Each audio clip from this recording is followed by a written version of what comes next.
Springtime is right around the corner here in Japan, which means cherry blossom festival time and also Nabak Kimchi time. It's generally eaten in the spring and summer, and that's what I'm going to make today. I haven't had it in a while and I've been having a hankering for it. So let's make it together. So in front of me I have some scallions, a daikon radish, I have 4 cloves of garlic, a knob of ginger, an apple. A lot of times Korean pear will be used in the recipe, but Korean pears are out of season, so an apple's a good substitute, or a couple of tablespoons of sugar will work as well. I have about half a napa cabbage. I'm using mostly the inner part, you know, the yellow leaves. And I have 2 tablespoons of salt, 2 tablespoons of Korean red chili flakes, gochugaru, and I have some water dropwort, which is another name for it is Japanese parsley. Use only the stems. You don't use the leaves in the kimchi. So it's optional. You can use it if you like. If not, yeah, maybe try regular parsley. That might work as well. I've never tried it that way, but if you do have access to the Japanese dropwort, definitely give it a try. Okay, let's get to it. Okay, the first thing I'm gonna do is cut up my Napa cabbage into about 1-inch square pieces. So, like so.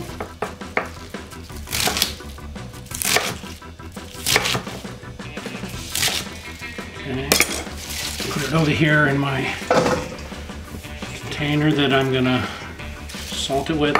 And this is a little bit wider, so I think I'll go 3 cuts lengthwise. Okay.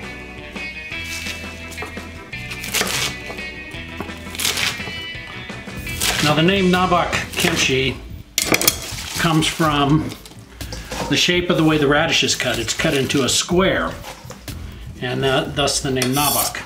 Okay, we have our kimchi cut, so now I'm going to cut up this daikon, and I'm going to cut it about 1 inch. About 1-inch pieces, like so.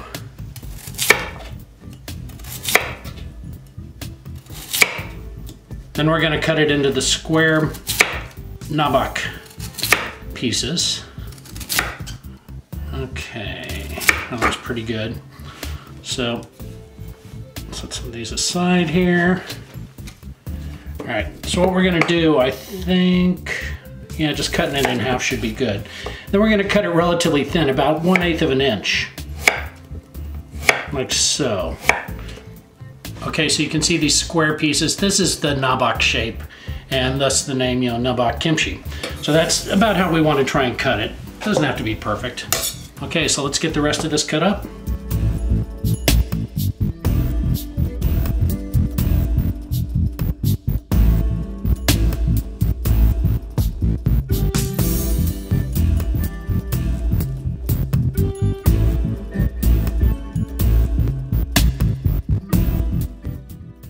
Okay, that's it. That's that.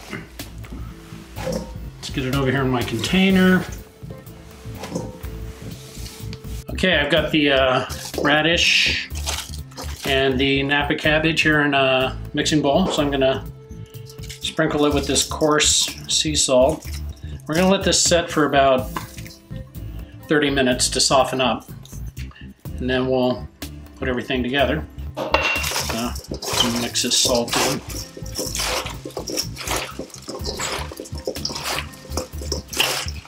This is a really refreshing kimchi. We don't use fish sauce in it or shrimp paste or anything like that. Very refreshing. Okay. I think that's probably good. So we're gonna let that sit for about 30 minutes. So I'm gonna set that aside. And we got a couple other things we can do in the meantime. What we're gonna do now is we're gonna take some cheesecloth and our gochugaru, our Korean red chili flakes, and we're going to bundle up the Korean chili flakes inside the cheesecloth.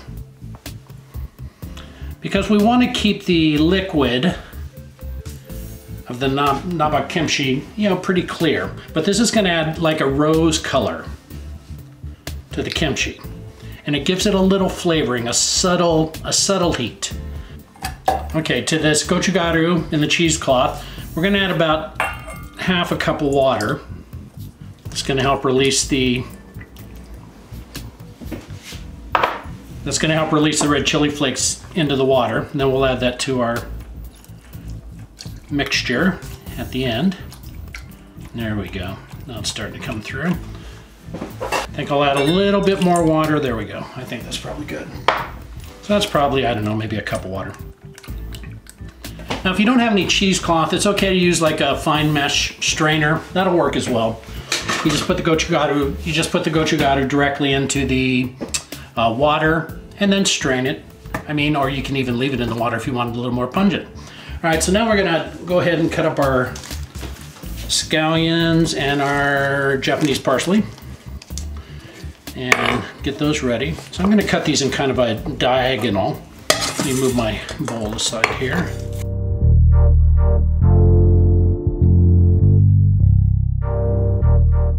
I think that's probably good right there. All right, so toss these in here for later.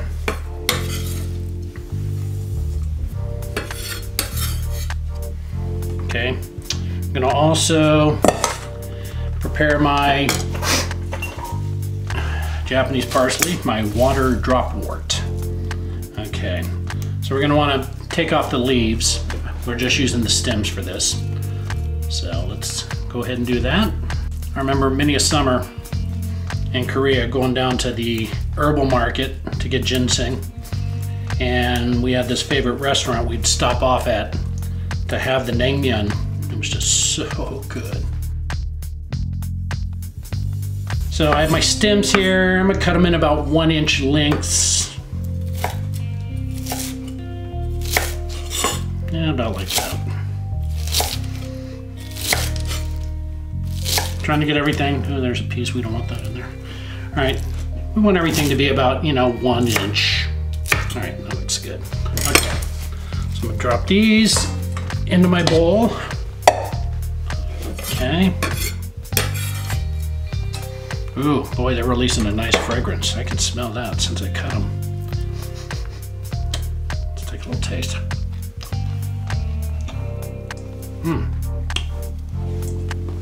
Interesting. I normally don't eat it raw. The other thing we can do, we have our garlic and our ginger here. And what we're gonna do with the garlic and ginger is we're just gonna slice it thin. Now normally with kimchi, you'll mince it up finely and add it to the mixture. But in this case, once again, we wanna keep the liquid kind of clear and just adds to the appearance. And so by slicing it thinly and adding it to the water base, it will slowly release its flavors. Okay, so let's go ahead and thinly slice this.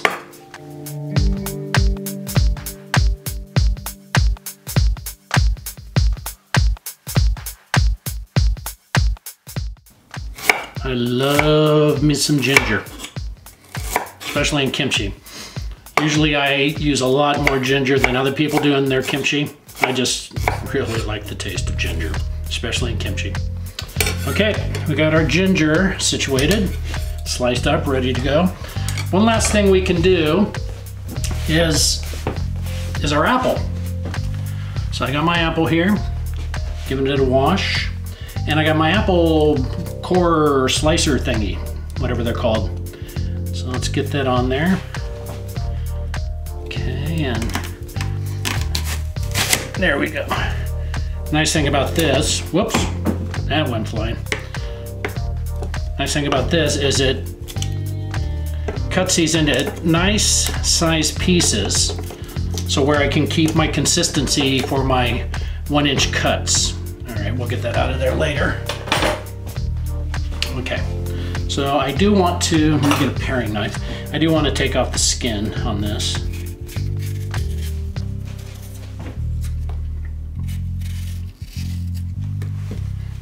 Okay. Same thing with Korean pear. If you're using Korean pear, you also want to peel it.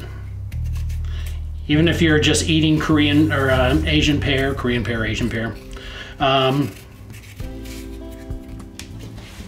On its own, yeah, you always want to peel the skin off. I've tried Asian pear in the States before when I was making kimchi, and they're just not the same as here in this part of the world. Here they're really crispy and sweet, super sweet, just absolutely delicious. But it's not that time of year, so an apple will most definitely suffice. Okay, we can cut these into about 1-inch pieces, so about like that. Doesn't have to be perfect. There you go. This is all gonna go together in our mixture. Okay, so I think we're good to go. I think we got everything prepped and ready. So we'll wait another 15-20 minutes or so for our radish and our Nabak cabbage to wilt, and then we're gonna throw this thing together.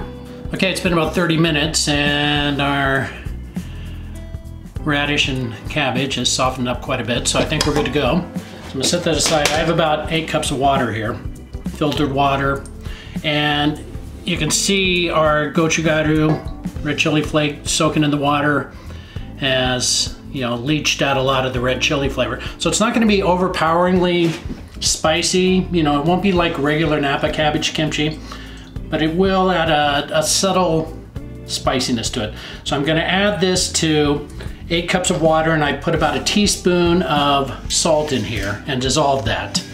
And I'll adjust the seasoning as I go if I need to. Okay, so I got that in there. So there's my cabbage and my daikon, and I'm gonna add my apple, scallion, and my Japanese parsley to this, as well as my garlic, ginger, and apple. And then we're simply gonna add the liquid. And voila! That's it. That's how it's done. Let me get a spoon in there to give it a little mix. And then I'll get it into a container here in a second. Let's get this mixed out. All right, let me give this a taste.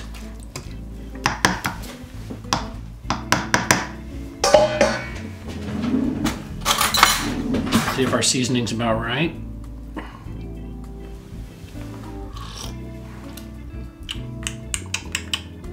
Yep, I don't think it needs any more salt. I think we're good right where we're at. All right, so I'm gonna get this into a container. Then we're gonna let this ferment for 2 days. Then after a couple of days, we throw it in the fridge, and believe me, you will love this kimchi. Okay, so I've moved the Nabak kimchi to one of my handy dandy kimchi containers. I have containers strictly dedicated just for kimchi, and this is one of them. I just use Rubbermaid containers, and they really do the trick. What I'll do is I'll let this sit out a couple of days to ferment. After a couple of days, I'll put it in the fridge, and then you're good to go. You can start eating it straight away. This is a really good kimchi for spring and summer. It's cool, it's refreshing. Try it with the buckwheat noodles, like I mentioned earlier, the naengmyeon. Throw in a couple ice cubes. It's just so, so good. And I promise you, you will enjoy it. So give it a try. And that's Nabak kimchi. I hope you enjoy.